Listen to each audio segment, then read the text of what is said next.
Welcome back to another episode of Infidelity Tales Lab. We're thankful for your continued viewership. Before we begin, tell us, where in the world are you watching from? We love knowing our global reach. Now, let's dive into today's story. Chapter 1. The Call. Friday evening at Monarch Financial Group's downtown offices. Most employees had already left for the weekend, but Dominic Reeves remained hunched over his desk, reviewing investment portfolios for Monday's executive meeting.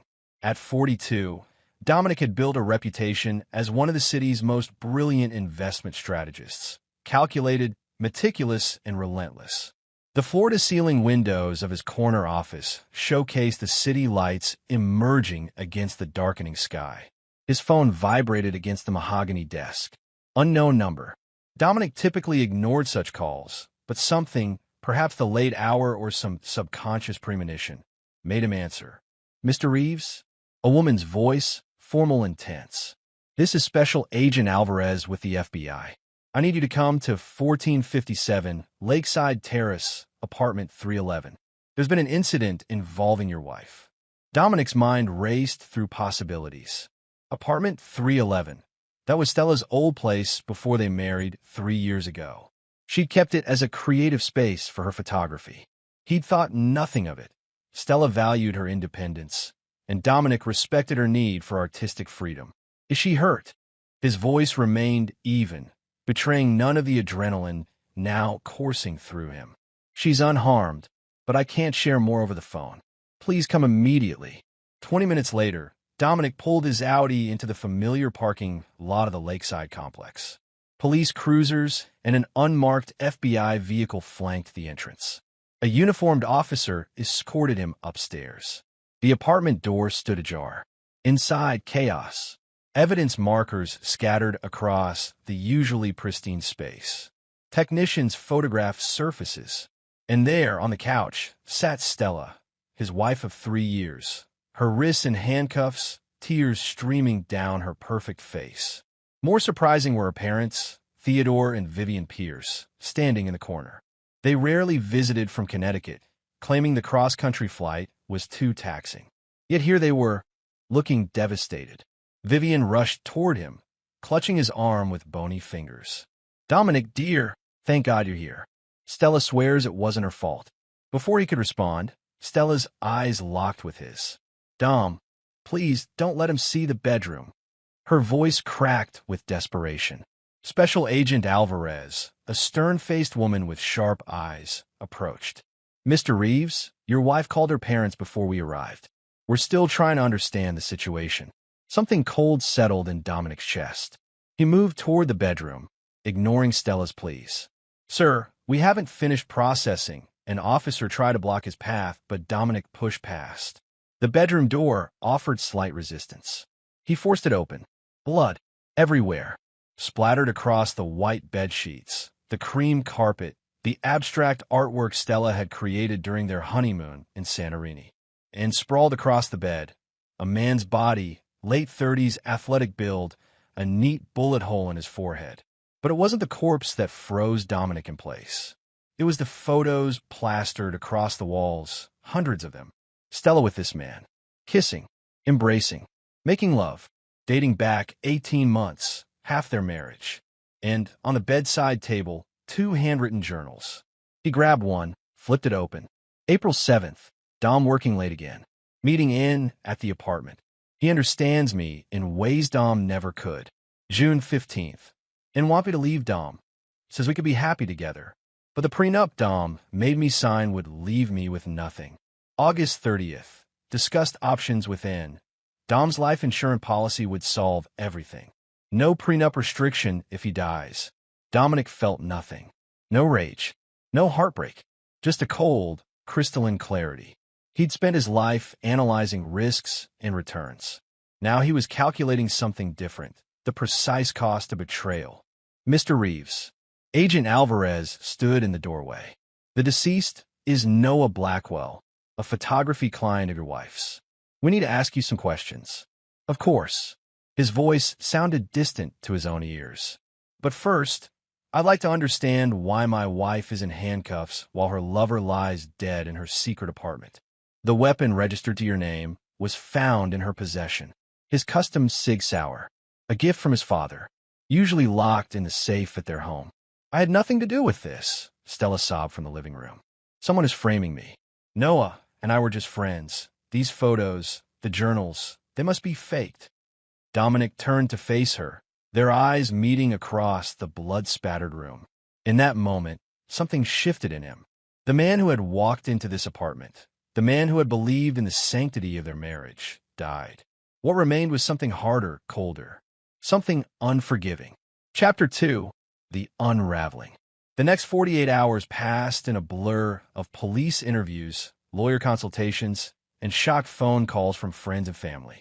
Dominic moved through it all with mechanical precision, revealing nothing of his inner thoughts. Stella was released on bail, paid by her parents, pending further investigation. The prosecution's case seemed strong. Dominic's gun, her fingerprints, their secret apartment, a documented affair, an apparent murder conspiracy. But without concrete evidence of premeditation, they couldn't yet charge her with first-degree murder. While Stella retreated to her parents' hotel, claiming she feared for her safety, Dominic returned alone to their sprawling hillside home. The 5,000-square-foot modern masterpiece they designed together now felt like a mausoleum for their marriage. In his home office, he methodically spread out everything he'd learned. Noah Blackwell, 36, commercial photographer with a studio downtown, first met Stella when she took his advanced photography workshop 2 years ago. Their affair began 3 months later. Dominic's phone rang. Preston Walsh, his oldest friend from their Stanford days, and now the criminal defense attorney Dominic had retained. The FBI searched Blackwell's apartment today, Preston said without preamble. They found evidence suggesting he was blackmailing several wealthy married women he'd seduced. Dominic's mind churned through implications. Was Stella one of them? No records involving her. Just the journals at the crime scene, which the FBI finds suspicious. Too convenient. What's their working theory? That Stella killed him in a lover's quarrel, or to prevent exposure of the affair? But they're also looking at you, Dom. Me? Dominic's voice remained cool. Husband discovers wife's infidelity, uses his own gun to frame her for killing the lover. It's not unheard of. I was at the office with 20 witnesses. They're checking the traffic cameras, security footage. Just watch yourself. After hanging up, Dominic opened his laptop and began digging. His college minor in computer science was finally proving useful. Financial records, deleted emails, phone records. He needed everything. But he'd have to be careful. Detectable hacking would only intensify suspicion against him. 3 hours into his investigation, he found something. For days before the murder, Stella had withdrawn $75,000 from her personal account, money from her photography business that wasn't part of their shared finances. The next day, Noah Blackwell had deposited $70,000 into his account. Dominic sat back, pieces aligning in his mind. Blackmail didn't fit. This was something else. His doorbell rang at 11:47 p.m. Through the security monitor, he recognized Lily Montero, Stella's best friend since their college days at UCLA.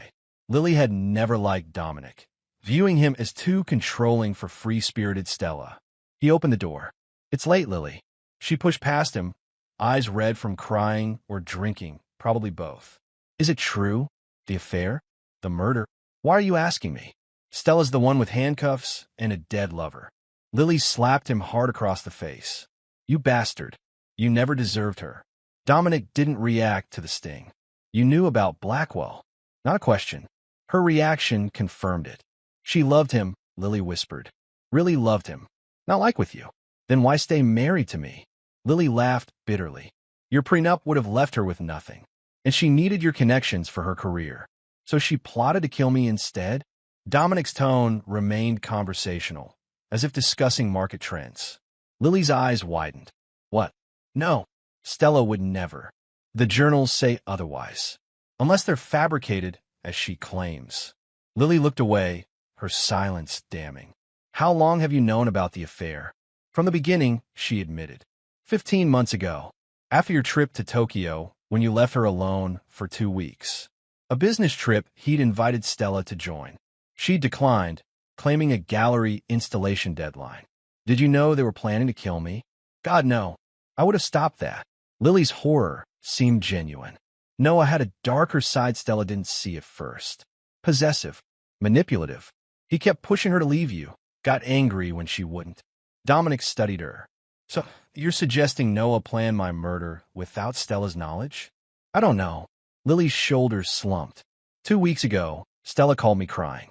Said Noah was pressuring her about something terrible. She was scared but wouldn't tell me details. Dominic walked to his bar, poured 2 fingers of scotch. Why come tell me this? Because despite everything, I don't believe Stella killed anyone. Lily's voice strengthened. And if she didn't, someone else did. Someone who knew about the affair, who had access to your gun, who wanted to frame her. You think I orchestrated this? Dominic sipped his scotch, unruffled. I think you're capable of almost anything. Lily grabbed her purse. Just know I'll be watching you. After she left, Dominic returned to his computer. He had more digging to do. By dawn, he discovered 3 crucial pieces of information. First, Noah Blackwell had booked one-way tickets to Venezuela, a non-extradition country, for himself and a woman named Stella Pierce, her maiden name. Second, Blackwell had recently taken out a $2 million life insurance policy naming Saar as beneficiary. And third, most interestingly, 20 minutes before the estimated time of death, a call had been placed from Blackwell's phone to a number Dominic didn't recognize. He traced the number to Maxwell Reed, a former client of his investment firm who'd lost millions following Dominic's advice during the last market downturn. Reed had threatened Dominic afterward, blaming him personally for the losses. Dominic hadn't considered him significant, just another risk-taking investor who couldn't accept market realities. Now he wondered. The pieces were assembling into a picture far more complex than a simple affair. This wasn't just betrayal, it was conspiracy, and it extended beyond just Stella and her lover. Dominic closed his laptop. He needed to approach this like any other strategic problem. Identify all players, understand their motivations, analyze vulnerabilities, then exploit them, one by one. Chapter 3. The Players. Monday morning, Dominic walked into Monarch Financial Group immaculately dressed, not a hint of his personal turmoil visible. His assistant, Vanessa, offered sympathetic eyes, but knew better than to mention the scandal now spreading through financial circles. Your 9:30 with the Pete Ursons is canceled, she informed him. But Mr. Harrington insisted on keeping your lunch appointment. Lawrence Harrington, CEO of Monarch and Dominic's mentor for 15 years. The lunch would be uncomfortable but necessary. Dominic needed to maintain the appearance of normalcy while he worked on his broader strategy. Any messages from Stella? He asked. She called twice this morning. I told her you were unavailable. Keep doing that. Throughout the morning, Dominic functioned on autopilot while his mind worked the angles of his predicament. By 11 a.m., he'd received a text from Preston. Evidence inventory from crime scene released. Recovered bullet doesn't match your SIG's barrel rifling. FBI bringing in ballistics expert. Interesting. So his gun hadn't fired the fatal shot, despite being found at the scene. Another piece of the puzzle. At noon, Dominic met Lawrence at Vespero, their usual spot for business lunches. Lawrence, silver-haired, patrician, and politically connected, had already ordered their usual scotch. Dominic. Lawrence's handshake was firm. I've instructed HR to provide whatever support you need during this situation. I appreciate that. The board is concerned about client perception. Perhaps a temporary leave. Unnecessary, Dominic interrupted. My personal issues won't affect my performance. Lawrence studied him. You seem remarkably composed for a man whose wife has been accused of murdering her lover with his gun. I compartmentalize well. You taught me that. Indeed, Lawrence sipped his scotch. What does your lawyer say?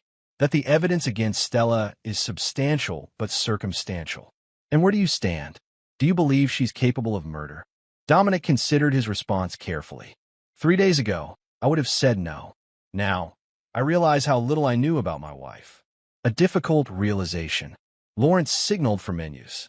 And this man, Blackwell, no previous connection to you? None I've discovered. Lawrence nodded thoughtfully. Stella's gallery showing last month was quite successful. Several of my associates purchased pieces. The show you encouraged me to miss for the Chicago conference? Dominic asked mildly. A flicker of something, discomfort, crossed Lawrence's face. The Westbrook acquisition was crucial. Your presence was needed in Chicago. Of course. Their conversation drifted to market projections, but Dominic filed away Lawrence's reaction. Another potential connection to investigate. After lunch, instead of returning to the office, Dominic drove to a coffee shop 3 blocks from Maxwell Reed's real estate agency. From his laptop, he accessed Reed's financial records through back channels that couldn't be traced. Reed had received a wire transfer of $100,000 2 days before the murder from an offshore account. The same account had received $250,000 from Noah Blackwell 3 weeks earlier. Dominic's phone buzzed with a text from an unknown number. I know what you're doing. We should talk. Parkview Cemetery, 7 p.m. Come alone. L. Lily Montero. How had she gotten this number? And what did she know? At 6:55 p.m., Dominic parked outside the cemetery gates. Security cameras would record his arrival, a necessary precaution. He found Lily waiting by a marble angel, looking nervous. Thanks for coming, she said, her earlier hostility replaced by something more complicated. I've been doing some digging myself. Why would you investigate your best friend's case? Because things aren't adding up. She handed him a flash drive. Stella's email password has been the same for years. These are messages between her and Noah from the past month. And you're giving them to me because somebody set Stella up, and I think these might help find out who. Lily hugged herself against the evening chill. I still don't trust you, but if you're being framed too, what changed your mind about my involvement? The gun. Lily met his eyes. Noah was killed with a .22 caliber bullet. Your Sig Sauer is 9 millimeters. It was planted there to implicate both of you. Dominic had suspected as much from Preston's text, but confirmation was valuable. These emails, anything specific I should look for? Pay attention to the ones from 3 weeks ago. Noah was terrified of someone. A client he'd photographed for years who discovered something sensitive. A name. He never specified, but whoever it was had serious leverage over him. Lily glanced around nervously. I should go. If Stella knew I was giving you these. She'd what? Dominic pressed. She'd say I was betraying her. Lily looked pained. Maybe I am, but somebody murdered Noah and framed my best friend. If you can find out who, despite whatever she did to you, that's all that matters now. As Lily walked away, Dominic called after her. Why did she keep the apartment secret from me? Lily paused. At first, it was just her private space. It became their place. Noah convinced her you were monitoring her, that you didn't trust her artistic career. Was I? Weren't you? The calls checking her whereabouts? The questions about her clients? Lily shook her head.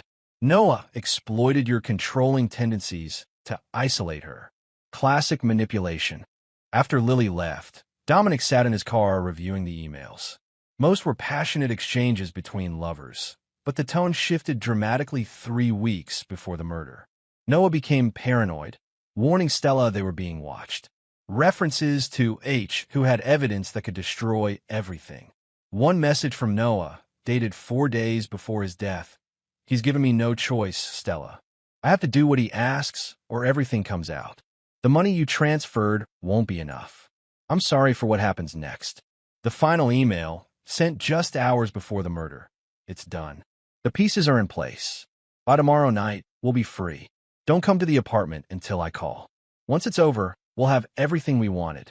Dominic closed the laptop, mind racing. The picture was becoming clearer. A framed job orchestrated by someone with power, money, and a grudge against him. Someone who had discovered Noah's affair with Stella and used it to manipulate them both. Someone who had arranged for Dominic's gun to be stolen and planted at the murder scene. Someone who knew them all well enough to exploit their weaknesses. Dominic started his car, a cold determination settling over him. He wasn't just a victim in this scenario. He was being hunted by someone who thought they were smarter than him. They'd miscalculated badly. Chapter 4. The Architect. Dominic spent the next 3 days building his case like a master chess player, positioning pieces across the board. The flash drive from Lily contained more than just emails. Noah had kept meticulous records of his blackmail victims, including photos, meetings, and payments. But nothing directly implicated Stella in a murder plot against Dominic. On Thursday morning, Dominic received a call from Agent Alvarez. "Mr. Reeves, we've made some progress in the investigation. Could you come to the field office this afternoon?" 3 hours later, he sat across from Alvarez in a sterile interview room. "Ballistics confirms the bullet that killed Blackwell wasn't fired from your Sig Sauer," she stated, watching him carefully. "Additionally, we've uncovered evidence suggesting your wife may have been coerced into her relationship with the victim." Coerced. Dominic maintained a neutral expression. Alvarez pushed a folder across the table. "We found these in a storage unit registered to Blackwell. Inside were photos of Stella, clearly taken without her knowledge, dating back to before their affair began. Hundreds of surveillance images showing her daily routines, her meetings, her private moments. Classic stalking behavior. We believe Blackwell targeted your wife specifically," Alvarez continued. "He had files on several wealthy married women. We're still determining whether his interest in your wife was financial or if there was another motivation." "Has Stella seen these?" "Yes. She claimed she had no idea he was surveilling her before they met." Dominic studied the timeline of photos. "This predates their photography class." "Yes," which suggests the class wasn't a coincidental meeting. Dominic nodded thoughtfully. "Have you checked Blackwell's past? Previous relationships? He has a sealed juvenile record in Montana. We're working on getting it opened." Alvarez leaned forward. "Mr. Reeves, given this new evidence, we're exploring alternative scenarios. One possibility is that someone with a grudge against either you, your wife, or Blackwell orchestrated this situation. And my gun, reported missing from your safe 3 weeks ago by your housekeeper, Marina Santos. You were traveling in Singapore." Dominic had no memory of such a report. Marina had worked for them for 2 years, thoroughly vetted, impeccable references. Another person to investigate. "We're releasing your wife from bail restrictions," Alvarez added. "But the investigation remains open." After leaving the FBI office, Dominic drove directly to the Westbridge Hotel where Stella and her parents were staying. He needed to assess her directly, to look into her eyes without the shock of discovery clouding his judgment. Theodore Pierce answered the door, his weathered face hostile. "She doesn't want to see you. It's not optional." Dominic stepped past him. Stella sat by the window, gazing out at the city skyline. She'd lost weight, her designer clothes hanging loosely on her frame. When she turned, her eyes widened in surprise, then narrowed with wariness. "Everyone out," Dominic commanded. "I need to speak with my wife alone." "Absolutely not," Vivian protested. "It's okay, Mom." Stella's voice was stronger than expected. "Give us 15 minutes. After her parents reluctantly left, an uncomfortable silence filled the room. "The FBI showed me the surveillance photos," Dominic finally said. "Blackwell was stalking you before you ever met." Stella nodded slowly. "I had no idea until they showed me. It's terrifying to think about." "Did you love him?" The directness of the question startled her. I thought I did. Now I don't know what was real and what was manipulation." The journals they found. The murder conspiracy. Was that manipulation too? "I never wrote those." Tears filled her eyes. "I never planned to hurt you, Dominic. I betrayed our marriage, yes. I was weak and confused and flattered by his attention. But murder? Never." Dominic studied her carefully. In the 7 years he'd known Stella, 4 dating, 3 married, he'd learned her tells. The slight flush when lying. The eye contact that intensified with honesty. Now, she met his gaze steadily. "Someone went to elaborate lengths to frame you," he said evenly. "Someone who knew about your affair, had access to my gun, and wanted Blackwell dead. The FBI thinks it might be Maxwell Reed," Stella offered. "Noah photographed his properties for years. Recently, they had some kind of falling out." "What else aren't you telling me, Stella?" She hesitated. Noah was scared these past few weeks. Said someone powerful had discovered something he'd done and was using it against him. He wouldn't tell me details. Said it was safer if I didn't know. "The $75,000 you gave him?" Stella flinched. "You know about that?" "I know everything now." His voice remained calm. What was the money for? He said it was to pay off someone who was threatening him. That once it was handled, we could be together openly. She laughed bitterly. I was such a fool. Were you planning to leave me? Yes. The simple admission hung between them. After my gallery showing, Noah said he'd booked us tickets somewhere we could start fresh. Venezuela. One-way tickets in your maiden name. Stella's eyes widened. How did you? Like I said, I know everything now. Dominic stood. The FBI is lifting your bail restrictions. You're free to go wherever you want. What happens to us? Her voice was small. There's no us anymore, Stella. You made that decision 15 months ago. Dominic, please. I know I don't deserve forgiveness, but you're right. You don't. He moved toward the door. But someone tried to destroy both of us. I intend to find out who. And then what? Something in his expression made her shiver. Dominic smiled coldly. Then I'll do what I've always done. Calculate the appropriate return on investment. That evening, Dominic met Preston at his private club. The attorney had news. Blackwell's juvenile record is interesting, Preston said quietly. At 16, he was arrested for stalking and assaulting his high school photography teacher, a married woman who rejected his advances. Pattern behavior. Exactly. But here's where it gets unusual. The charges were dropped suddenly. The teacher and her husband moved out of state. And the judge who dismissed the case? Lawrence Harrington's brother.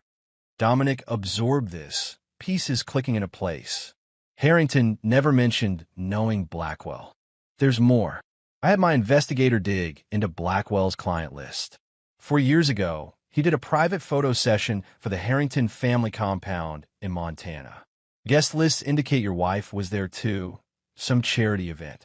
Before I met her, Dominic considered the implications. Harrington encouraged Stella's photography career from the beginning. Introduced her to gallery owners, collectors. You think he knew about the affair? I think he orchestrated it. Dominic's mind raced through connections. Harrington lost millions in the Eastland venture last year, a deal I advised against. He blamed me when the board sided with my analysis. That's a long way from murder conspiracy. Is it? Blackwell had leverage over Harrington from their past connection. Harrington turns it around, uses Blackwell to seduce my wife, then eliminates Blackwell and frames Stella. The perfect revenge. I lose everything while looking like the victim. Preston looked skeptical. That's elaborate even for Harrington. He didn't work alone. Maxwell Reed, my former client. Marina, our housekeeper who supposedly reported my gun missing. They're connected somehow. What's your next move? Dominic checked his watch. I have a dinner appointment. An hour later, he sat across from Vanessa, his assistant, at an intimate restaurant in the Arts District. I appreciate the invitation, she said cautiously, but given everything happening, I need information only you can provide, Dominic interrupted. You've managed my calendar for 5 years. You've seen everyone who's come through my office, every call, every meeting. What exactly are you asking? Harrington, how often did he inquire about my travel schedule? My absences from the city? Vanessa considered. Often, especially this past year. He always wanted to know when you'd be gone overnight. And Stella? Did she ever call when I was traveling? A few times, usually to confirm your return date. Vanessa hesitated. There's something else. Last month, I overheard Harrington on the phone in the conference room. He mentioned your name and said, the Reeves problem will be resolved permanently by month's end. I thought he meant reassigning some of your clients. Did you tell anyone? Who would I tell? He's the CEO. Dominic nodded. One more question.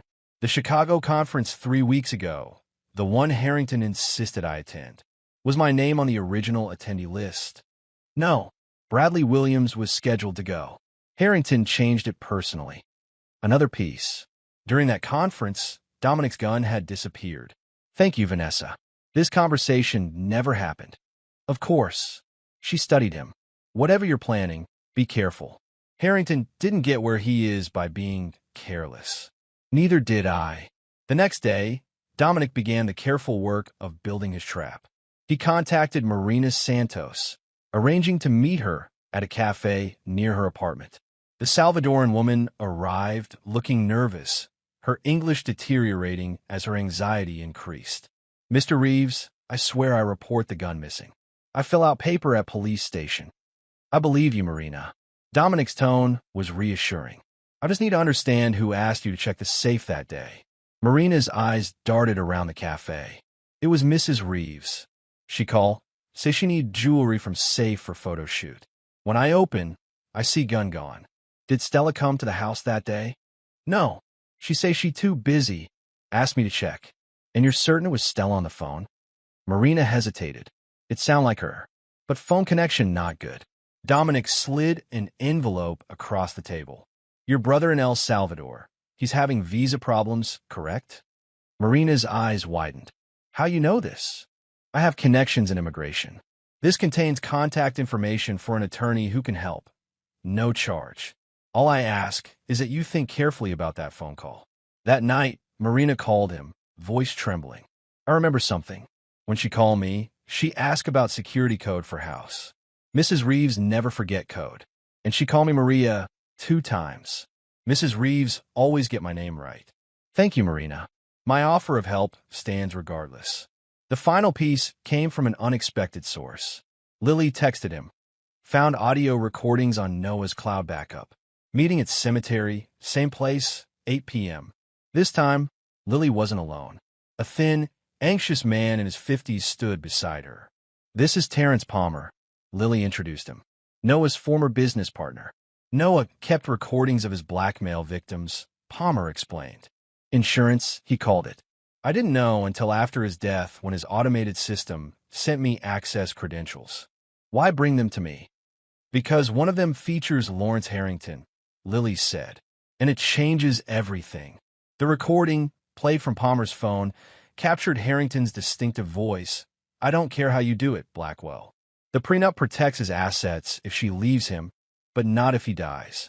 Frame her for your murder, if necessary. Just make sure Dominic Reeves suffers for what he did to me. When was this recorded? Dominic asked. 3 weeks ago, Palmer replied. The day before Noah started acting strange. Why would Harrington want to destroy you? Lily asked. Dominic's laugh held no humor. Because I cost him his chance at becoming Treasury Secretary. Both look confused.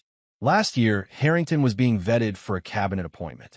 As compliance officer, I discovered he'd been investing government pension funds in private ventures that benefited his family. I reported it to the board. The nomination quietly disappeared. So, this was revenge? Lily looked horrified. Calculated destruction, Dominic corrected. Harrington couldn't touch me professionally without exposing himself. But personally, if my wife murdered her lover with my gun, then killed herself from guilt, my reputation would be destroyed. The perfect symmetry. What are you going to do? Palmer asked. Go to the FBI? Eventually, Dominic pocketed the recording. But first, I need to verify a few things. What he didn't say was that the legal system provided insufficient punishment for what Harrington had done. The man had tried to destroy not just Dominic's marriage, but his entire life. Justice required more than prison time. It required complete ruination. Chapter 5, The Trap. The following Tuesday, Dominic requested a private meeting with Lawrence Harrington. The CEO welcomed him into his opulent corner office with practiced warmth that didn't reach his eyes. Dominic, good to see you back in form. How are things progressing with the investigation? Interesting developments. Dominic accepted the offered scotch. It appears Blackwell was stalking Stella long before their affair began. The FBI believes he targeted her specifically. How disturbing. Harrington settled behind his desk. And Stella? How is she handling the revelation? She's processing it.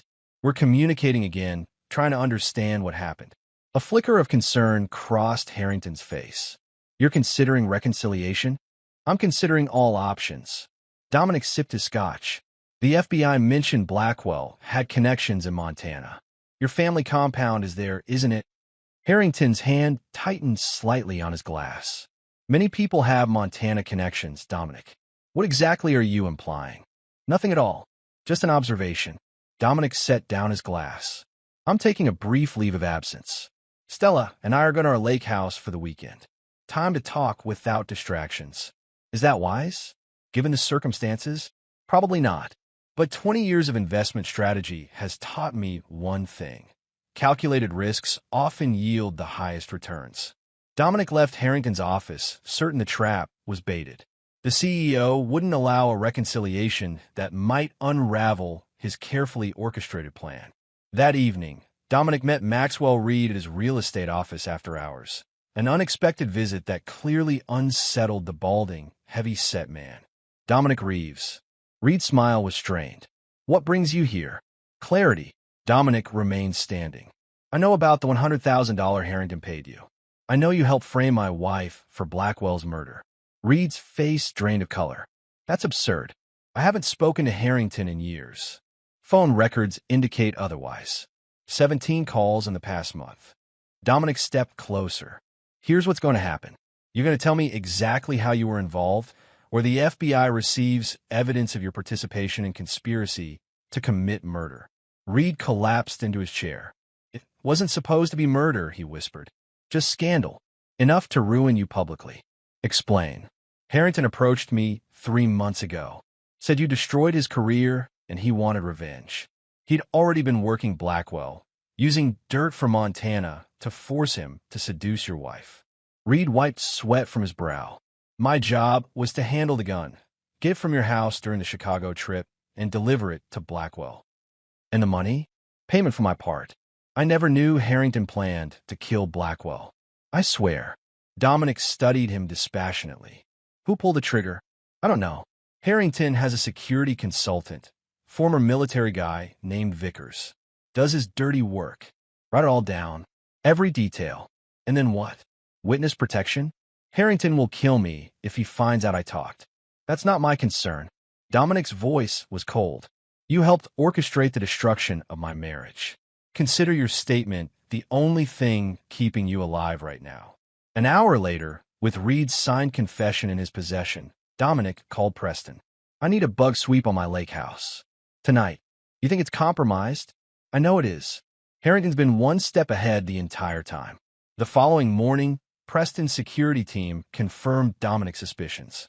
The lake house contained 7 listening devices and 3 hidden cameras, all recently installed. Professional job, the security expert noted. Military-grade equipment. Leave them functional, Dominic instructed, but install our own system that can override them when necessary. By Thursday, Dominic had all pieces in position. He called Stella. We need to talk privately. The lake house, tomorrow evening. Why there? Her voice betrayed her nervousness. Because it's the only place I'm certain isn't being monitored by the FBI. Are you sure this is a good idea? No, but it's necessary. There are things you need to know about Blackwell and Harrington. A pause. Harrington? What does he have to do with this? Everything. Be there at 7. Come alone. Dominic ended the call, knowing Harrington's surveillance would have captured every word. The CEO wouldn't be able to resist the opportunity to clean up loose ends, both Dominic and Stella in an isolated location, discussing his involvement. That night, Dominic met Agent Alvarez at a diner off the highway, well away from potential observation. This better be worth my time, Mr. Reeves. She slid into the booth across from him. Lawrence Harrington orchestrated Noah Blackwell's murder to frame my wife and destroy me. Dominic placed a flash drive on the table. This contains Blackwell's blackmail recordings, including Harrington explicitly ordering my destruction, plus a signed confession from Maxwell Reed detailing his role in stealing my gun. Alvarez's expression remained professional, but her eyes sharpened with interest. Why bring this to me privately instead of through official channels? Because Harrington is well-connected. Evidence has a way of disappearing when billions are at stake. And what do you want in return for this cooperation? Surveillance. I've arranged to meet Stella at our lake house tomorrow evening. I've let Harrington believe we're reconciling and that she's sharing information about his involvement. You're using your wife as bait. Alvarez looked disturbed. No, I'm using myself. Dominic met her gaze steadily. Harrington will send his security consultant, Vickers, to silence us both. When he makes his move, I want your team ready. This is highly irregular, Mr. Reeves. So is a CEO orchestrating murder to satisfy a personal vendetta. After a long moment, Alvarez pocketed the flash drive. I'll need to verify this information before committing resources. You have until tomorrow evening. The following day, Dominic prepared meticulously. The lake house, situated on 20 private acres, had been his grandfather's hunting retreat. Remote enough for privacy, accessible enough for a quick FBI response.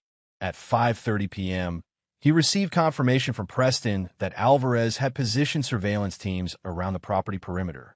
Audio and video feeds from the house's security system were being monitored in real time. At 6:45, Dominic entered the house alone, making a show of checking each room while being captured by Harrington's hidden cameras. In the kitchen, he prepared 2 glasses of wine, making sure the cameras caught him slipping powder into one. A theatrical touch for his audience. Stella arrived at 7:10, looking tense and beautiful in a simple black dress. The surveillance cameras would capture their every move, every word. "Thank you for coming." Dominic handed her the untampered wine glass. "Your message sounded urgent." She didn't drink. "It is." He gestured toward the living room. "We should sit." As they moved through the house, Dominic activated the signal jammer Preston had installed. For 30 seconds, all surveillance devices would malfunction, long enough to whisper in Stella's ear, "We're being watched. Harrington had Blackwell killed to frame you. Play along if you want to survive." Her eyes widened in shock, but she controlled her reaction as the jammer deactivated. 7 years together had taught her to read his subtle signals. "I found Blackwell's recordings," Dominic announced loudly for the microphones. "Harrington ordered him to seduce you, then ordered his murder to destroy us both." Stella's response was perfectly calibrated, genuine emotion channeled into performance. "Lawrence? But why?" "He was my mentor." "Because I exposed his financial crimes last year. Cost him a cabinet appointment." "I can't believe this." Stella paced the room, visible anguish on her face. "All this time, Noah's pursuit of me was orchestrated. Our relationship was a lie, engineered from the beginning. Blackwell studied your routines, your preferences, your insecurities. Even introduced himself through that photography class Harrington recommended." The sound of tires on gravel interrupted them. "Right on schedule." "Are you expecting someone?" Stella asked, tension genuine now. Dominic moved to the window. "No, but I'm not surprised." A black SUV had parked behind their vehicles. A tall, lean man in dark clothing emerged, moving with military precision toward the house. "Vickers," Dominic muttered. "Harrington's cleaner." "What do we do?" Real fear laced Stella's voice. "Get to the panic room. Now." Dominic guided her toward the hallway. They've barely reached the reinforced door when the first gunshot shattered the kitchen window. Dominic pushed Stella inside the concealed room. "Lock it behind me." "You're not coming?" Her eyes widened in alarm. "Someone has to distract him until help arrives." Dominic closed the door, hearing the locks engage. The next 10 minutes unfolded exactly as he'd planned. Vickers systematically moved through the house, professional and focused.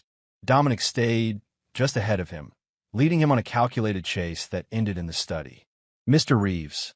Vickers finally cornered him, silenced pistol aimed steadily. "You've been quite troublesome." "More than Harrington anticipated," Dominic agreed calmly. "Where's your wife?" "Safe. Beyond your reach." Vickers smiled thinly. "No one's beyond my reach. After I finish with you, I'll find her. You might want to consider your position first." Dominic nodded toward the window where red laser sights now danced across Vickers' chest. "The FBI has been monitoring this entire encounter." Agent Alvarez's voice came through a megaphone. "Federal agents. Drop your weapon." What happened next wasn't part of Dominic's plan. Instead of surrendering, Vickers lunged at him, knife appearing in his free hand. They crashed into the bookcase, Vickers' blade slicing through Dominic's shirt, drawing blood. 3 shots rang out as FBI snipers fired through the window. Vickers collapsed, dead before he hit the floor. 20 minutes later, paramedics bandaged Dominic's wound, while Alvarez debriefed him. "Harrington's been taken into custody," she informed him. "We found the recording equipment in his office, linking him directly to the surveillance here." And read, "Protective custody." His statement matches the evidence perfectly. Stella, released from the panic room, stood nearby, providing her own statement. Her eyes kept returning to Dominic, emotions impossible to read. "What happens now?" Dominic asked Alvarez. "Harrington faces conspiracy charges, among others. Your wife has been officially cleared of any involvement in Blackwell's murder. And us." Stella had moved closer. Dominic looked at her, this woman he'd loved, who had betrayed him so completely. In her eyes, he saw remorse, gratitude, perhaps even rekindled feeling. "There is no us," he said quietly. "The divorce papers will be delivered on Monday." Chapter 6. The Execution. Dominic's structured, precise approach to revenge continued over the following weeks. While the FBI built their case against Harrington, he methodically dismantled everything the CEO had built over his lifetime. First came the financial destruction. Using his detailed knowledge of Harrington's investment portfolio, information he'd gathered during years as the man's advisor, Dominic exploited weaknesses the authorities would never find. Anonymous tips to the SEC about overlooked offshore accounts.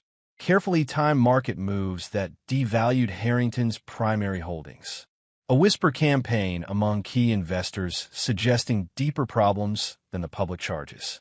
Within 2 weeks, Harrington's $3 billion net worth had been reduced by 70%. The board forced him to resign to distance the firm from the scandal. His carefully cultivated political connections evaporated overnight. At the same time, Dominic addressed his personal situation with the same calculated efficiency. The divorce proceedings moved quickly, the prenuptial agreement providing clear terms. Stella, cleared of criminal charges but destroyed by public scandal, offered no resistance to his terms.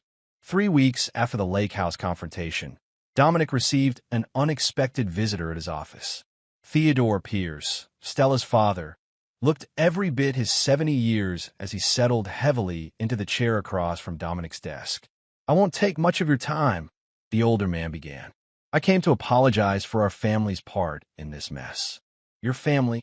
Dominic raised an eyebrow. "I wasn't aware you were involved in Harrington's conspiracy." "Not directly, no." Theodore sighed. "But we pushed Stella into this marriage knowing she wasn't ready. Her mother and I, we saw your success, your stability. After Stella's troubles in college, we thought someone like you could keep her grounded." "Troubles?" Theodore looked surprised. "She never told you?" "The breakdown after her first serious relationship ended? The time in the private hospital?" She presented quite a different history. Dominic's mind filled in missing pieces of the puzzle.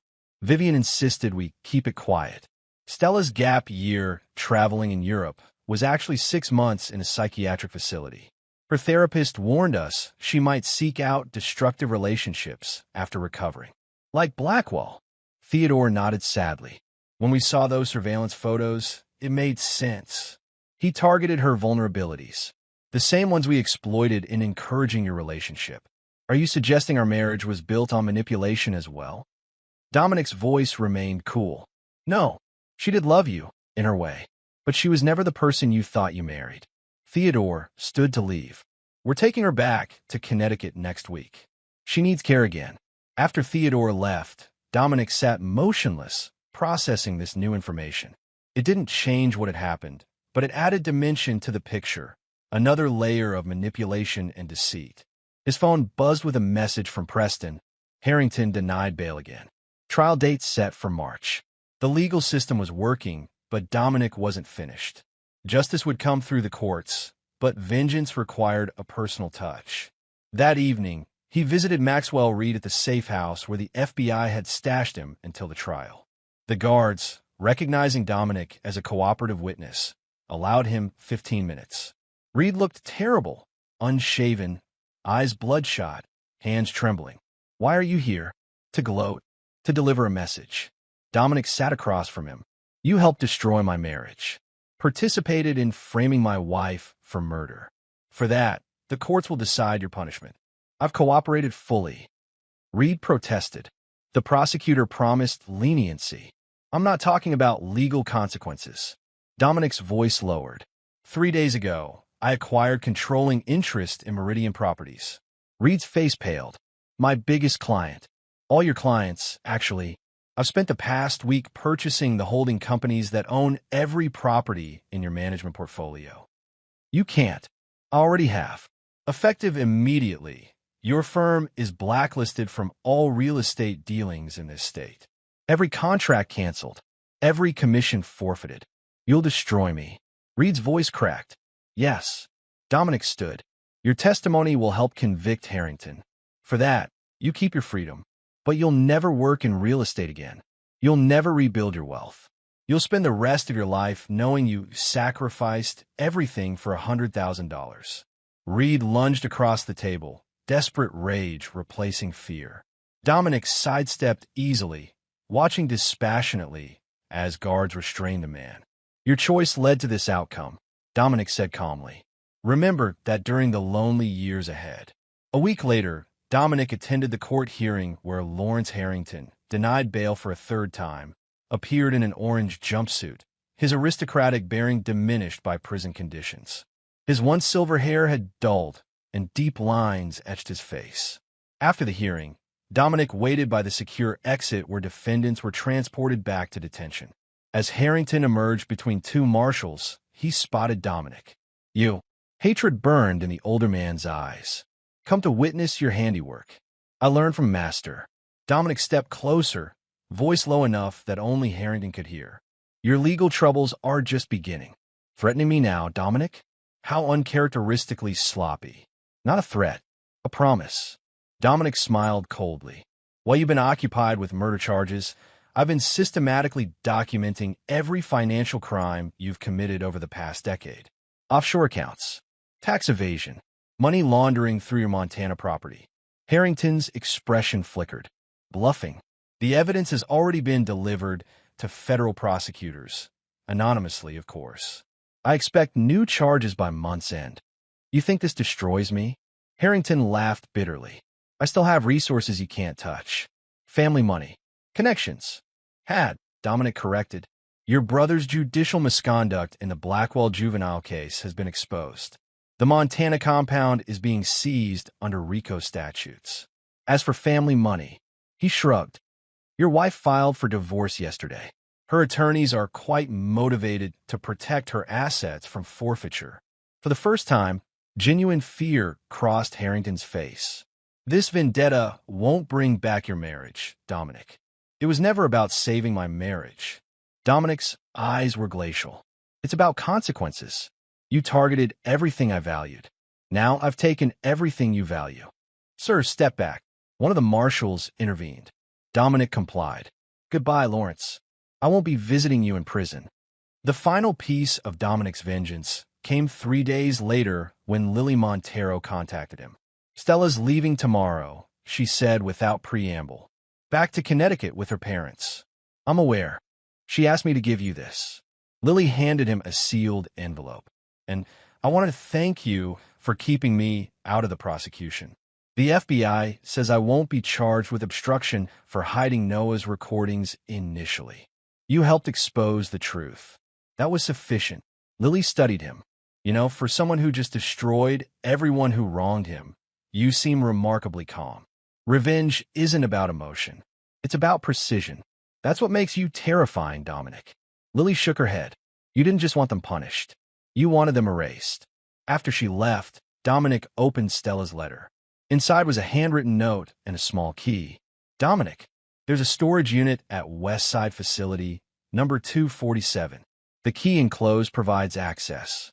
Inside, you'll find everything I couldn't tell you in person, my medical records, journals from before we met, the truth about my past. I won't ask forgiveness. What I did was unforgivable. But perhaps understanding might help you move forward without carrying this darkness. You were never the monster in this story. Don't become one now that it's ending. S. Dominic placed the key and letter in his desk drawer without expression. There would be time later to decide whether knowing Stella's truth served any purpose. For now, his focus remained on the final stages of Lawrence Harrington's destruction. That evening, he received confirmation that federal prosecutors had filed new charges against Harrington, 37 counts of financial crimes spanning a decade. The man would spend the rest of his life in prison, his name synonymous with corruption and murder. Dominic poured himself a scotch and gazed out over the city lights. The revenge he'd orchestrated had been comprehensive and meticulous. Everyone who had participated in the conspiracy had been punished according to their level of involvement.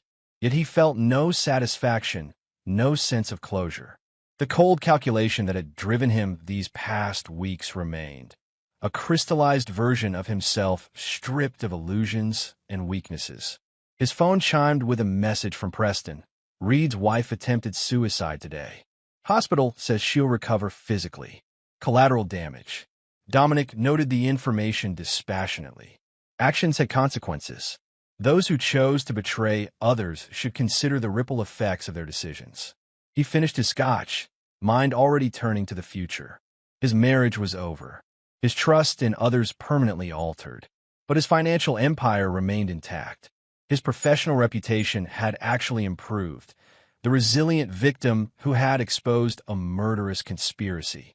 Dominic Reeves had entered this crucible as a successful man with a seemingly perfect life, only to discover it had been built on deception. He emerged as something harder, colder, more dangerous. Not a victim seeking justice. A force delivering retribution. Chapter 7. The Reckoning. 6 months passed. Spring yielded to summer, bringing heat that shimmered across the city skyline. Dominic observed the changing seasons from his new penthouse with detached interest. Like everything in his life now, his living space had been redesigned for efficiency and security rather than comfort or aesthetics. The Harrington trial had concluded with a predictable outcome. Guilty on all counts, sentenced to life without parole. The financial charges were still pending, but irrelevant now. Lawrence Harrington would die in prison, his legacy destroyed, his name a cautionary tale in business schools. Maxwell Reed had received a lighter sentence, 10 years with possibility of parole, in exchange for his testimony.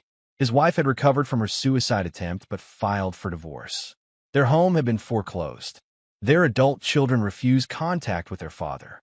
Vickers, the security consultant who had tried to kill Dominic and Stella, remained the only loose end, his military background and connections still largely mysterious. Dominic had hired private investigators to uncover everything about the man, learning he had worked for Harrington on multiple special projects over the years. How many other lives had been destroyed at Harrington's direction? The question lingered, unanswered. Stella had vanished into her parents' care in Connecticut. The divorce had been finalized without her presence, her signature provided by power of attorney. Dominic had never visited the storage unit she'd identified. Whatever truths lay inside remained locked away, both physically and emotionally. On a humid Thursday in July, Dominic received an unexpected visitor at Monarch Financial Group, where he had been elevated to CEO following Harrington's downfall. "Ms. Montero is here to see you," his new assistant announced with obvious discomfort. "She says it's urgent." Dominic nodded, curious despite himself. He hadn't seen Lily since before Stella's departure. She entered his office looking different, hair shorter, expression more severe, designer clothes replaced by practical business attire. "Congratulations on the promotion," she said without warmth. "The king is dead. Long live the king." "What brings you here, Lily?" "I doubt it's professional investment advice." "Stella's dead." The words landed like physical blows, but Dominic's expression remained unchanged. "When?" "Tuesday night. Overdose." Lily placed a small envelope on his desk. "She left this for you. Asked me to deliver it if anything happened to her." Dominic made no move to touch the envelope. "I assumed the funeral arrangements. Private ceremony yesterday. Family only." Lily's voice hardened. "Her parents didn't want you there." "Understandable. Is that all you have to say?" "Understandable." Lily's composure fractured. "She killed herself, Dominic. That was her choice." "Her choice." Lily laughed incredulously. "You destroyed her. After everything Harrington did to manipulate her, after she was cleared of involvement, you still threw her away like garbage. She betrayed our marriage for 15 months. Planned to abandon me. Those were her choices long before Harrington's conspiracy was revealed. You never even tried to understand why." Lily gestured to the envelope. "Did you ever visit that storage unit? Read her medical history? Learn about her borderline personality disorder?" the damage from her childhood that made her vulnerable to someone like Blackwell. Would it have changed anything? It might have given you compassion, something beyond your precious calculation. Dominic finally reached for the envelope, turning it in his hands without opening it. Compassion wouldn't have changed what happened. No, but it might have changed what happened afterward. Lily moved toward the door. You won. Harrington's in prison. Everyone who hurt you has been punished. I hope it was worth it. After she left, Dominic sat motionless, the unopened envelope between his fingers. Stella's death should have felt significant, the final chapter in their story. Instead, he felt only a distant acknowledgement, as if reading about a stranger's passing in the newspaper. He placed the envelope in his desk drawer alongside the storage unit key. Perhaps someday he would want those answers. Not today. That evening, Dominic attended a fundraising gala for the governor's re-election campaign, one of many social obligations that came with his elevated position. As he navigated the crowd of politicians and business leaders, he spotted a familiar face, Jennifer Harrington, Lawrence's ex-wife. She approached him directly, champagne flute in hand. At 58, she remained striking, tall, elegant, with the same silver hair that had been her husband's signature feature. Mr. Reeves, I've been hoping to speak with you. Mrs. Harrington. He nodded politely. Ms. Palmer now, she corrected. I've reverted to my maiden name. Of course. I wanted to thank you, she said, surprising him. What Lawrence did was unconscionable. The detectives told me there were other victims before you, other lives he manipulated and destroyed when people crossed him. I'm aware. Dominic had uncovered 3 previous instances of elaborate revenge scenarios orchestrated by Harrington.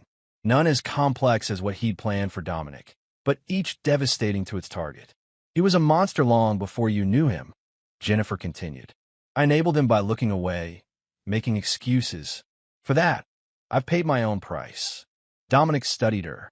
Is there something specific you want from me, Ms. Palmer? Information.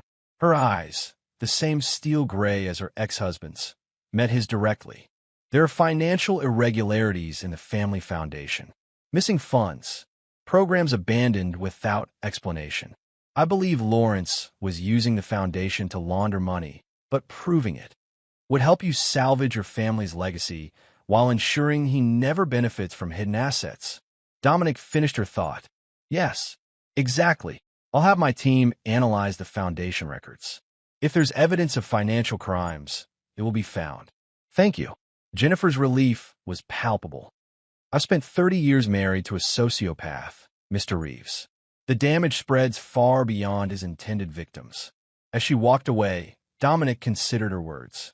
The ripple effects of Harrington's actions, and by extension, his own response, continued to expand outward, touching lives seemingly distant from the original conflict. Later that night, in his silent penthouse, Dominic finally opened his desk drawer and removed Stella's 2 messages, the original letter with the storage unit key and the final envelope Lily had delivered. The storage unit could wait. He opened the second envelope first. Dominic, if you're reading this, I couldn't find a way forward. I want you to know it wasn't your fault. What happened to us was built on a foundation of lies, some told by others, some told by me, some we told ourselves. I never planned to help murder you. That was Noah's desperation after Harrington threatened him. But I did betray you repeatedly without the excuse of coercion. I did love Noah, or believed I did.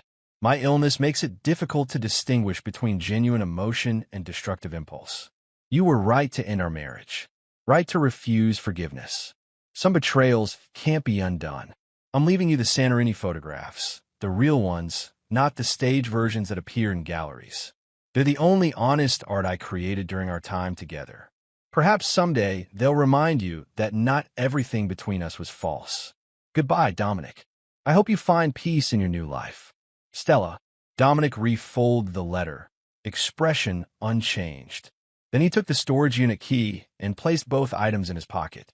The West Side storage facility was open 24 hours. At midnight, Dominic used the key to unlock unit number 247, a small 5x10 space containing 4 neatly labeled plastic containers and a flat portfolio case. The first container held medical records dating back to Stella's adolescence. Clinical terms documented her conditions: borderline personality disorder, cyclical depression, brief psychotic episodes triggered by emotional abandonment. Treatment histories from facilities in Connecticut, Switzerland, California. Medications, therapies, periods of stability followed by catastrophic relapses. The second container contained journals, dozens of them, spanning 20 years.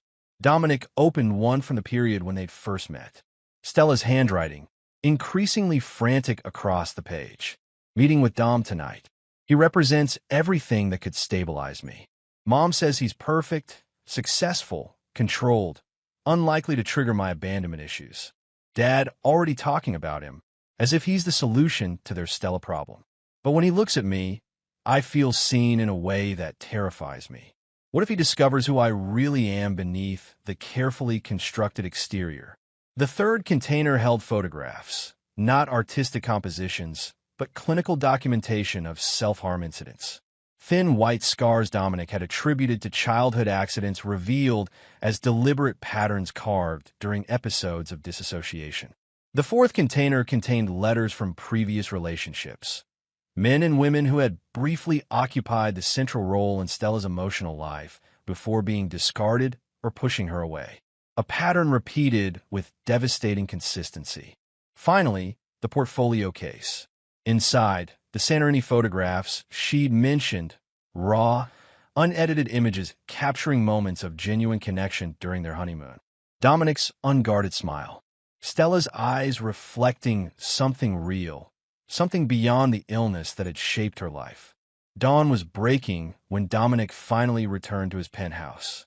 For the first time since discovering Stella's betrayal, he felt something crack in the cold calculation that had governed his response. Not forgiveness, never that, but perhaps something adjacent to understanding. Stella had been broken long before meeting him. Her betrayal, while real, had been influenced by factors beyond simple infidelity. Harrington had exploited those vulnerabilities with surgical precision, using Blackwell as his instrument. In the clear morning light, Dominic faced an uncomfortable truth. In his pursuit of perfect vengeance, he had become a mirror image of Lawrence Harrington. Calculated, merciless, defined by retribution rather than creation. The realization changed nothing about the past, but cast the future in a different light. The question was whether that future would be shaped by the same cold efficiency that had executed his revenge, or whether something else might emerge from the wreckage of everything he'd lost. Dominic closed the storage container of Stella's journals, a decision forming. He would complete what he'd started with Harrington, help Jennifer Palmer expose the foundation fraud, ensure no hidden assets remained. He would maintain his professional trajectory at Monarch, rebuilding the firm's reputation after Harrington's disgrace. But the personal vendettas were finished. Maxwell Reed, already destroyed financially and imprisoned, required no further attention. Stella was beyond any earthly accounting. The other peripheral players, Marina Santos, Terrence Palmer, even Lily Montero, had been sufficiently addressed in the broader resolution. It was time to close this chapter definitively, not with forgiveness. Dominic Reeves did not forgive betrayal, but with a cold acknowledgement that revenge, even perfectly executed, provided no lasting satisfaction. The true victory would be moving forward without allowing the experience to define him. Harrington had sought to destroy Dominic completely. The surest defeat of that aim was not just survival, but evolution. He reached for his phone and dialed Preston's number. "I need you to handle the remaining Harrington matters," he said without preamble. The foundation fraud investigation for Jennifer Palmer. The civil suits from the other victims. All of it. You're stepping back? Preston sounded surprised. "I'm stepping forward. Different direction." After ending the call, Dominic poured himself a rare morning scotch and raised it in a silent toast to closed accounts and calculated returns. Some debts had been paid in full. Others would remain forever in arrears. Chapter 8. The Reconstruction. 1 year to the day after Noah Blackwell's murder, Dominic stood at the floor-to-ceiling windows of his Monarch Financial Group office, watching a late summer storm roll across the city skyline. At 43, He had consolidated his position as CEO, restructuring the firm with the same precision he'd applied to his revenge. The intercom buzzed. "Mr. Reeves, your 4 o'clock is here. Send her in." Agent Alvarez entered, now promoted to assistant director of the FBI's white-collar division. Their professional relationship had evolved into something resembling mutual respect, if not quite friendship. "Congratulations on the Westbrook acquisition," she said, declining his offer of refreshment. "The financial press is calling you ruthlessly innovative. High praise in this industry." Dominic gestured for her to sit. "What brings the FBI to my door this time?" "Closure." Alvarez placed a file on his desk. "We've finished the investigation into Harrington's previous victims. 5 confirmed cases, including yours. 2 suicides resulting from his machinations. 1 family financially destroyed. 1 promising political career derailed by manufactured scandal. And now justice has been served." Dominic's tone revealed nothing of his thoughts. "Legal justice, yes." Alvarez studied him. "But we both know there was another kind of justice applied in this case." Dominic met her gaze evenly. "I've always operated within the law, Agent Alvarez. Assistant director now." She smiled slightly. "And yes, technically you have. Your financial destruction of Reed and Harrington was masterfully legal. But we both know revenge was your primary motivation. Does the FBI usually concern itself with motivation when no laws have been broken? Only when patterns emerge." Alvarez tapped the file. "In studying Harrington's methodology, we've noticed interesting parallels to your own approach this past year. Clinical, comprehensive, designed to destroy rather than merely punish. If you're suggesting I become like Harrington—" "No," she interrupted firmly. "Harrington was a sociopath who enjoyed suffering. You're something different, more contained. But the precision of your retribution raises questions about what happens next." "Nothing happens next. The accounts are settled." Alvarez nodded slowly. "That's why I'm here, actually. To confirm those accounts are truly closed. No loose ends we should be concerned about." The implied question hung between them. Was Dominic truly finished with his vendetta, or had it become a template for handling future perceived wrongs? "My interest in Harrington ended with his sentencing," Dominic stated flatly. "My focus now is rebuilding this firm." "I'm glad to hear it." Alvarez stood to leave.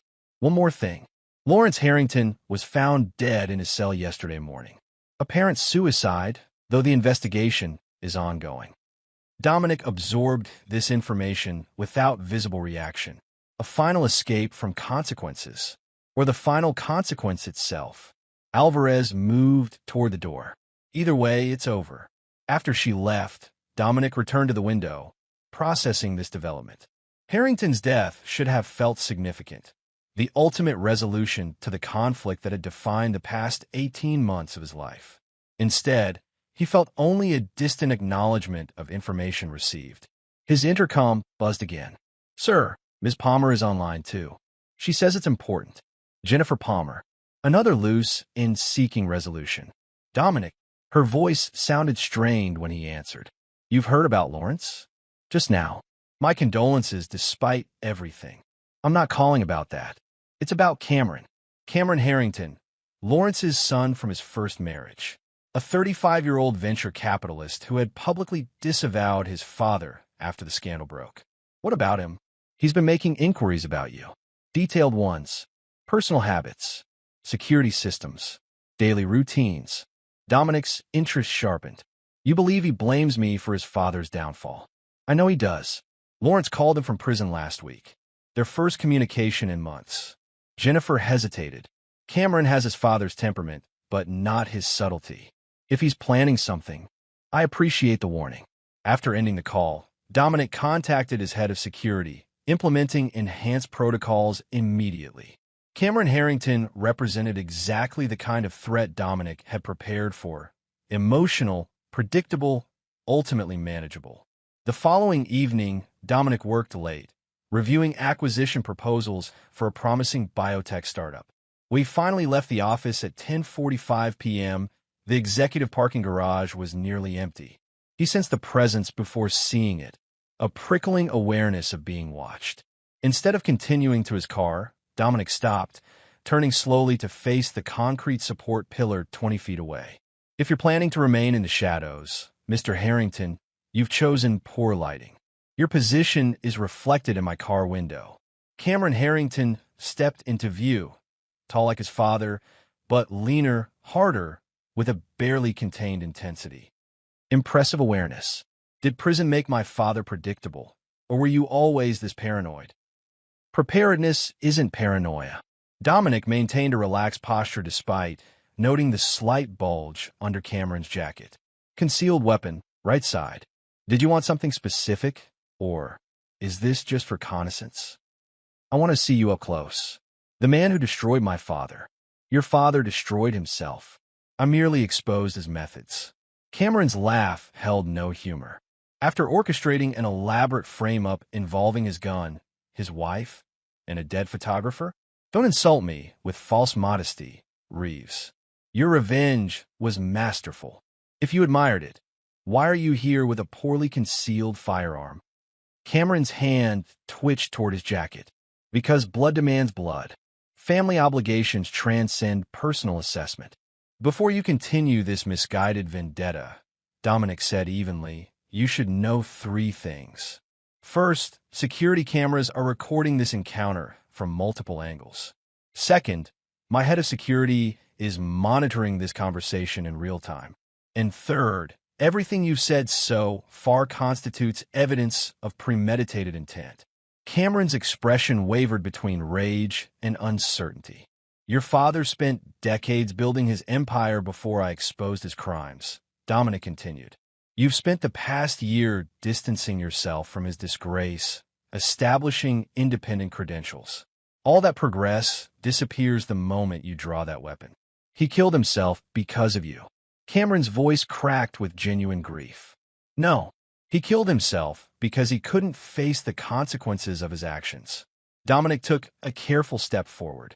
The same choice you're facing now. Continue his path of destruction or create something different. For a tense moment, Cameron's hand remained poised near his concealed weapon. Then, with visible effort, he relaxed his posture. This isn't finished, he muttered. It can be. Dominic held his gaze. Your father tried to destroy me and failed. Learn from his mistake. After Cameron departed, Dominic's security team emerged from concealed positions throughout the garage. They'd been monitoring the entire encounter, prepared to intervene if necessary. Should we alert the authorities, sir? His head of security asked.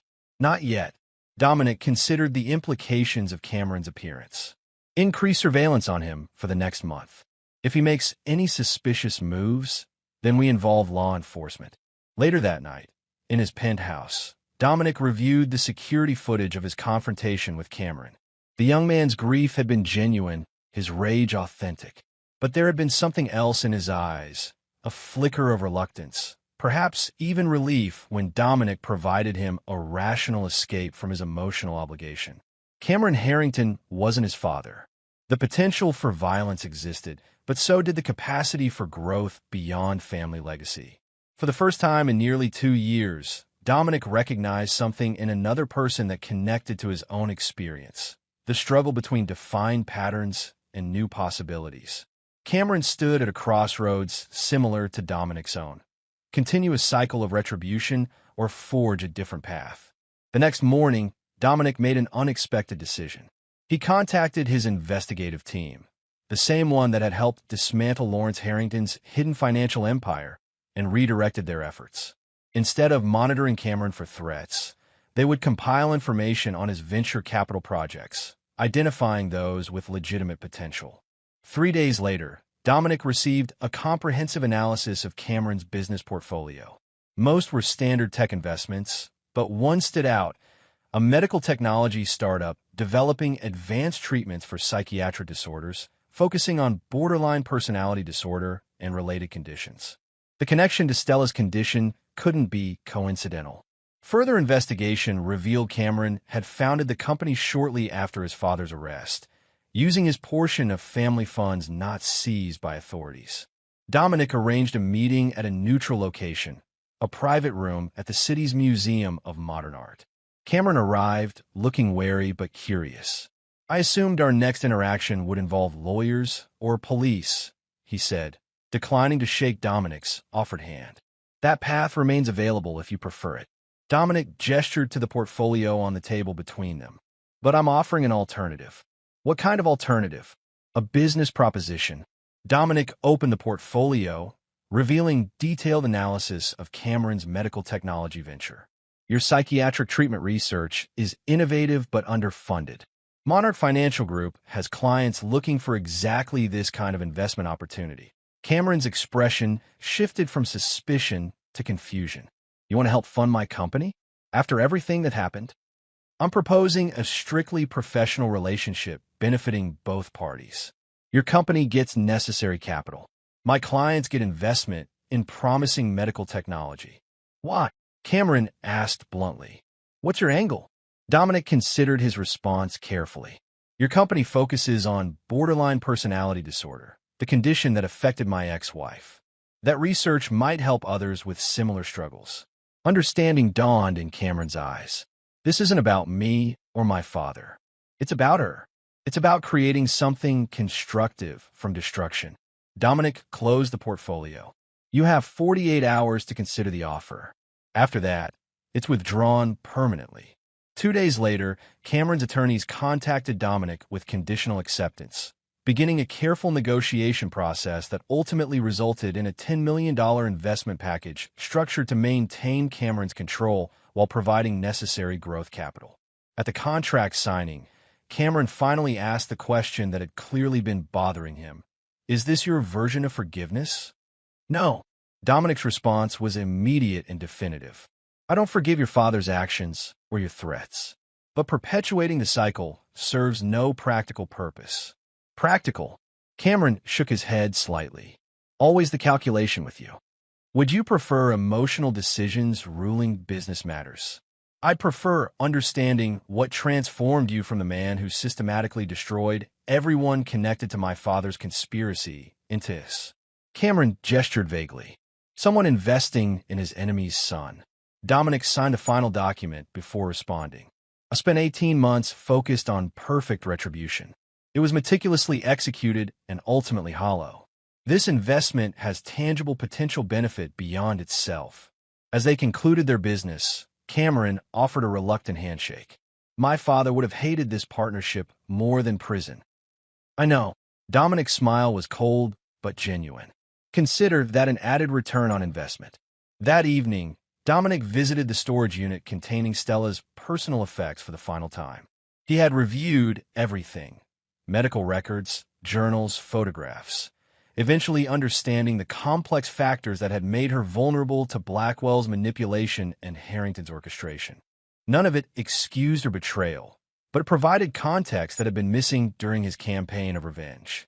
If Stella had been another type of victim in Harrington's scheme, Cameron represented another form of collateral damage, the son shaped by a father's toxic influence, now struggling to define himself independently. Dominic packed the containers methodically, preparing them for delivery to a secure medical research facility associated with Cameron's company. The journals and medical records might provide valuable insight for their treatment protocols. The photographs, both the clinical documentation of self-harm and the Santorini images, would remain private, destroyed rather than preserved. As he closed the storage unit for the final time, Dominic acknowledged that this chapter of his life was genuinely concluding, not with the fiery satisfaction of revenge completed, but with the cooler recognition that moving forward required releasing the past, not through forgiveness, but through deliberate disconnection. He had emerged from Lawrence Harrington's conspiracy not just intact, but evolved. The ruthless calculation that had executed his revenge now directed his business expansion. The cold clarity that had identified his enemy's vulnerabilities now assessed investment opportunities with unparalleled precision. Dominic Reeves had not forgiven those who betrayed him. He had simply determined that continuing to focus on their destruction limited his own potential for growth. It was, in the end, the most practical decision possible. Chapter 9. The Evolution. 2 years after Noah Blackwell's murder, Dominic stood in the gleaming research laboratory of Neuronova Therapeutics, Cameron Harrington's company that had become the centerpiece of Monarch's medical technology portfolio. Clinical trials for their borderline personality disorder treatment showed promising early results. Not a cure, but potentially a more effective management protocol than existing options. Your investment transformed our timeline, Dr. Elaine Chapman, the lead researcher, explained as she guided him through the facility. We've compressed 5 years of development into 18 months. When do you anticipate FDA approval for human trials? Dominic asked, studying the data displays with his characteristic intensity. 12 to 14 months, barring complications. Dr. Chapman gestured toward a research associate who approached with a tablet. We've just completed the latest comparative analysis using anonymized patient histories. The associate handed Dominic the tablet. He recognized the data immediately. Information extracted from Stella's medical records, anonymized but distinctive in its pattern of treatments and relapses. Patient S shows the typical treatment resistance pattern. Dr. Chapman continued, unaware of the personal connection.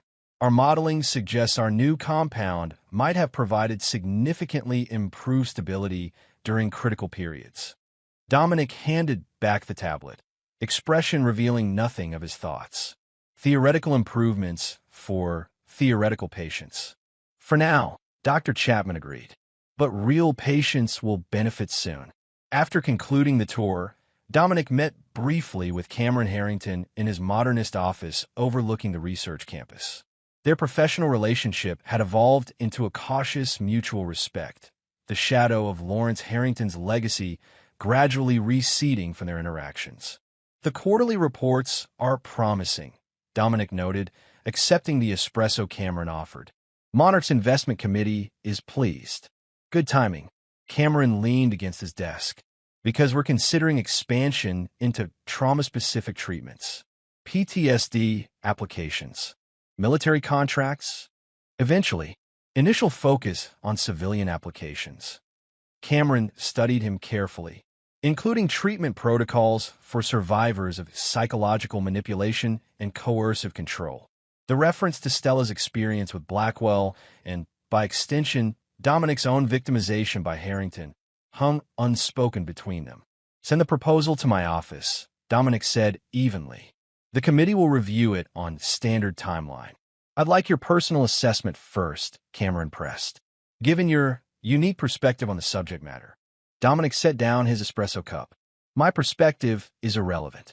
The science and market potential determine investment decisions. Bullshit. Cameron's bluntness echoed his father's directness without the malicious undertone. You initially invested because of your ex-wife's condition. This expansion relates directly to what Blackwell did to her. What my father did to both of you. And that connection automatically secures my support? No, but it warrants your honest engagement rather than corporate deflection. Dominic considered Cameron thoughtfully. In the past 2 years, the younger Harrington had shed much of his father's influence, developing his own leadership style. More transparent, less manipulative, but equally determined. I'll review it personally, Dominic finally conceded. But the investment decision remains with the committee. Cameron nodded, accepting the qualified victory. There's something else you should know. I've been contacted by a journalist researching a book about my father's crimes. Comprehensive coverage, including your countermeasures. Dominic's expression didn't change, but his attention sharpened. Publisher, Stanton Press. Serious investigative journalist, not tabloid exploitation. Cameron sipped his espresso. I've agreed to be interviewed. Your prerogative. She'll contact you next. Lily Montero provided your name. The mention of Lily, someone Dominic hadn't seen since Stella's funeral, was unexpected. Montero is involved? Contributing editor, apparently. Cameron studied Dominic's reaction. Will you participate? No. The answer came without hesitation. The legal record is comprehensive. My perspective adds nothing of value, except the human element. How it felt to discover your wife's betrayal. How you planned your response. What motivated each step of your retaliation. Emotions are irrelevant to historical accuracy. Cameron laughed without humor. That's exactly why your participation matters. Your clinical approach to revenge fascinated the journalist. She called it methodical devastation without emotional satisfaction. An interesting but inaccurate assessment. Is it? Cameron set down his cup. 2 years later, with my father dead, his conspirators imprisoned or ruined, your revenge complete. Are you satisfied, Dominic? Did destroying everyone involved fill whatever void their betrayal created? The question was presumptuous, intrusive. Yet something in Cameron's direct approach merited an equally direct response. Satisfaction implies an emotional component. Dominic maintained eye contact. I sought appropriate consequences for specific actions. Once achieved, I moved forward. Without looking back, without regret or triumph. Looking backward limits forward progress. Cameron shook his head slightly. You're either the most evolved human being I've ever met or the most dangerously compartmentalized. Those categories aren't mutually exclusive. The conversation shifted to business matters, but Cameron's questions lingered as Dominic left the research facility. The proposed book represented a potential reopening of a chapter he considered definitively closed. Not a threat precisely, but an unwelcome resurrection of events better left to history. 3 days later, the journalist, Catherine Winters, a Pulitzer finalist for her coverage of financial crimes, contacted his office requesting an interview. Dominic declined through his assistant, offering only a prepared statement acknowledging the legal outcomes without personal commentary. That evening, Lily Montero appeared at his penthouse, unannounced, unexpected, and unwelcome. Security should never have allowed you up, Dominic noted as he reluctantly granted her entry. I mentioned Stella's name. Your head of security has a sentimental streak. Lily surveyed the minimalist space with critical eyes. Still living like an upscale monk, I see. What do you want, Lily? 5 minutes of honesty. She faced him directly. Catherine Winters is writing an important book. Your perspective matters to its completeness. The legal record isn't the full story, Lily interrupted. It documents what happened, but not why. Not the human cost. And you believe I'm qualified to address the human cost? Dominic's tone remained neutral. I believe you're the only person who experienced the entire arc, from victim to avenger to whatever you are now. Lily gestured vaguely. CEO, investor, empty vessel, poetic but inaccurate. Then correct the record. Lily's expression softened slightly. Stella's story deserves to be told accurately. So does yours. Why does it matter to you? Stella is gone. The legal outcomes are established. Because people should understand how someone like Lawrence Harrington operates. How vulnerable people like Stella get manipulated. How even strong, intelligent people like you can be targeted. Lily met his eyes directly, and how revenge, even when perfectly executed, costs something essential. Dominic studied her thoughtfully. You believe I've lost something through my actions. Haven't you? Lily glanced around the sterile penthouse. 2 years later, you live alone, work constantly, maintain no close relationships. You've rebuilt your professional empire while your personal life remains a fortress. Perhaps that's preference rather than loss. Is it? Lily's challenge was gentle but direct. Before Harrington's conspiracy, you had a life beyond calculation. Now you've become the human embodiment of a spreadsheet. All outcomes, no emotion. The assessment struck closer to truth than Dominic would acknowledge. The cold efficiency that had served his revenge had indeed become his defining characteristic, seeping beyond professional context into every aspect of his existence. One interview, Lily pressed. On your terms, with your boundaries. Then we never bother you again. Dominic considered the proposal with his typical methodical analysis. The book would be published regardless of his participation. His perspective might correct inaccuracies or misinterpretations. The cost seemed minimal for potential benefit. Send me the proposed question topics in advance, he finally conceded. 1 session, 2 hours maximum. Recorded but subject to my approval before publication. Thank you.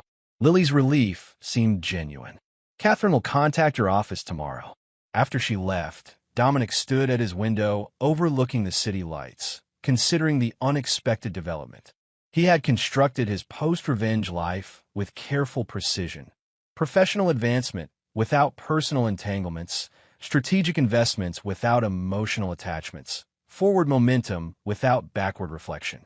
The proposed interview threatened that carefully maintained separation between past and present.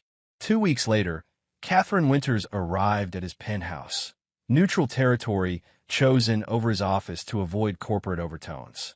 In person, she projected focused intelligence without Lily's emotional intensity or Alvarez's professional detachment. "Thank you for agreeing to this interview," she began, setting up her recording equipment. "I understand your hesitation about revisiting these events. Do you?" Dominic's tone revealed nothing. Catherine smiled slightly.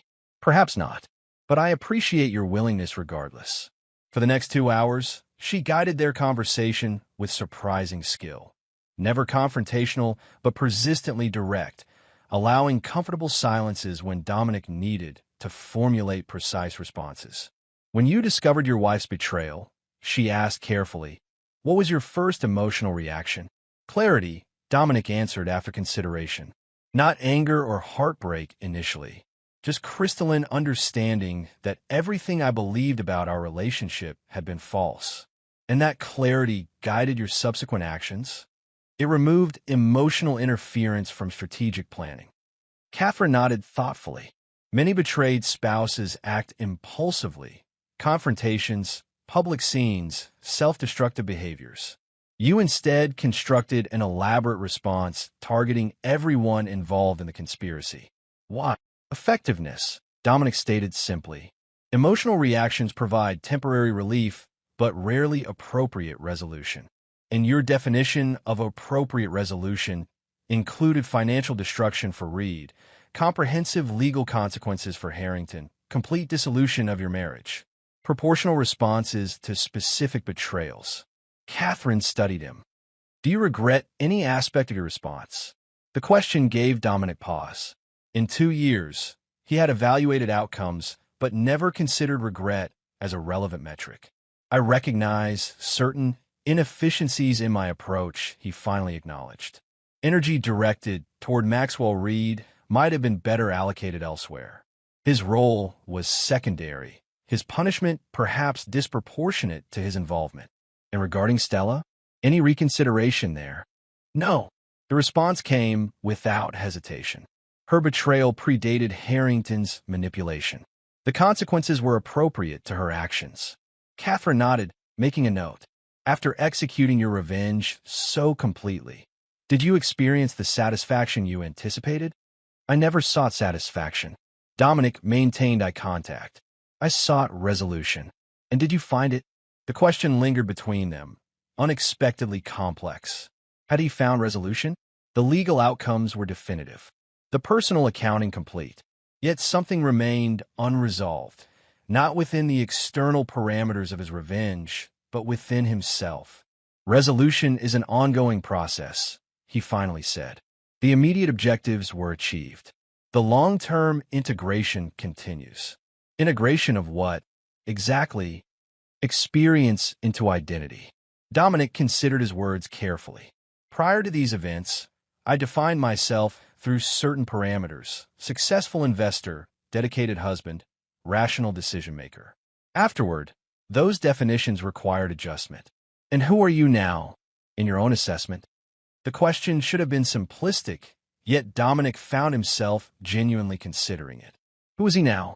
The architect of perfect revenge? The calculating CEO?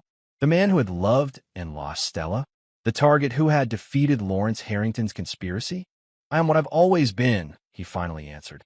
"Someone who calculates risks, evaluates returns, and executes strategies, but with modified algorithms based on updated data." Catherine smiled slightly. "That's perhaps the most clinical self-description I've ever recorded." "It's accurate. Is it complete?" Dominic didn't respond immediately. Was any self-assessment ever complete?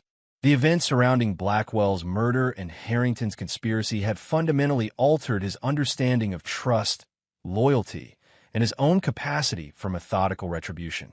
But they hadn't changed his essential nature, merely revealed aspects previously untested. "It's sufficient," he finally said. After the interview concluded, Catherine thanked him for his candor, promising to send the relevant transcript sections for approval before publication. As she packed her equipment, she asked one final, unrecorded question.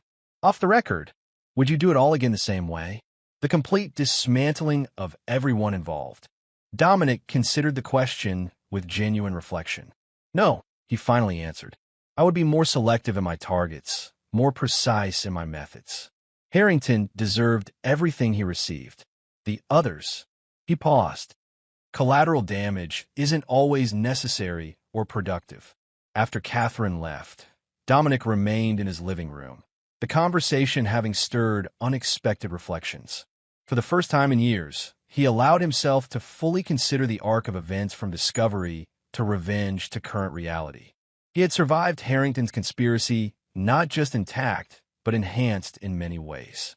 His professional position was stronger than ever.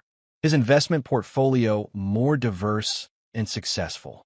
His reputation in financial circles untarnished by the personal scandal. Yet something fundamental had shifted within him. Not lost exactly, but transformed.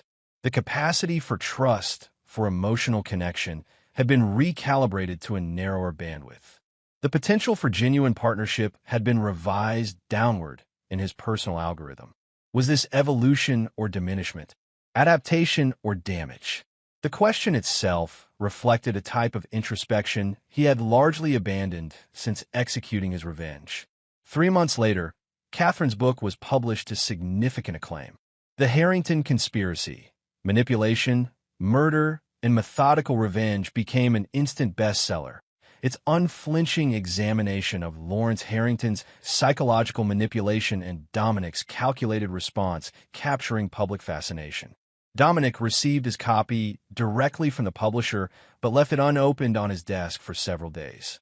When he finally read it, he found Catherine had captured the events with remarkable accuracy and unexpected insight. His own quoted sections were presented fairly within proper context. The final chapter, however, contained something unexpected, excerpt from Stella's journals that Dominic had never seen, apparently provided by her parents after her death. The entries dated from her final months in Connecticut. Dominic calculated perfectly, as he always does, the appropriate consequence for my betrayal. No more, no less. I find myself admiring the precision even as it destroys me. We were more alike than either of us recognized, both trapped in our own forms of calculation. Mine emotional, his strategic, both ultimately destructive. If I could tell him one thing now, it would be this. The perfect execution of revenge doesn't heal the original wound. It merely ensures both parties carry matching scars. Dominic closed the book, Stella's final assessment lingering in his mind. Her insight, even through the lens of her illness, contained an uncomfortable truth. His revenge, while meticulously executed, had indeed left its own mark upon him. Not a weakness precisely, but an alteration. That evening, he received an unexpected call from Cameron Harrington. "I've just finished Winter's book," Cameron said without preamble. Compelling reading. Indeed, Dominic maintained his characteristic neutrality. "My father's final prison journal entry is particularly interesting. Did you read it?" Not yet. Dominic had skimmed the appendices, but not thoroughly. He wrote it the night before his suicide. Cameron's voice held complex emotions. "My greatest achievement was not my financial empire or political connections, but creating a mirror image of myself in Dominic Reeves. In destroying him, I transformed him. My methods become his methods. My calculation his calculation. Even in defeat, I've ensured my approach survives in the man who destroyed me." The words landed with unexpected impact. Harrington's final assessment echoed Lily's concerns and Catherine's unspoken questions. Had his perfect revenge transformed Dominic into a reflection of the very man he had destroyed? "My father was a manipulator until the end," Cameron continued. That final statement was his attempt to taint your victory. Or perhaps his most honest observation. Dominic surprised himself with the acknowledgement. "You're nothing like him," Cameron stated firmly. "Your calculation serves creation. His served only destruction." After ending the call, Dominic stood at his window, watching night settle over the city. considering Cameron's distinction. Creation versus destruction. Purpose beyond retribution. Direction beyond revenge. In the 2 years since executing his perfect vengeance, Dominic had indeed focused on building rather than destroying, expanding Monarch Financial, investing in Cameron's medical research, developing new investment strategies with broader application than personal wealth accumulation. Yet his personal life remained as cold and precisely ordered as his revenge had been.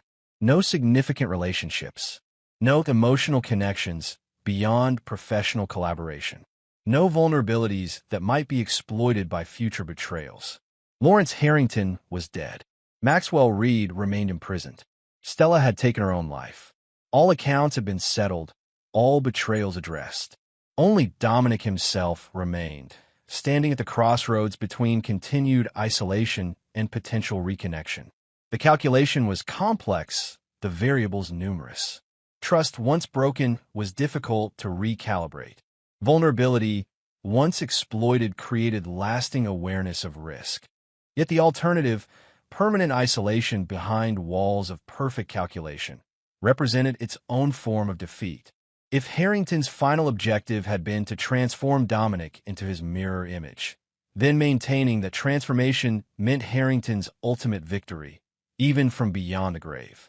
Dominic reached for his phone, making a decision that wasn't purely strategic for the first time in years. He dialed Jennifer Palmer's number.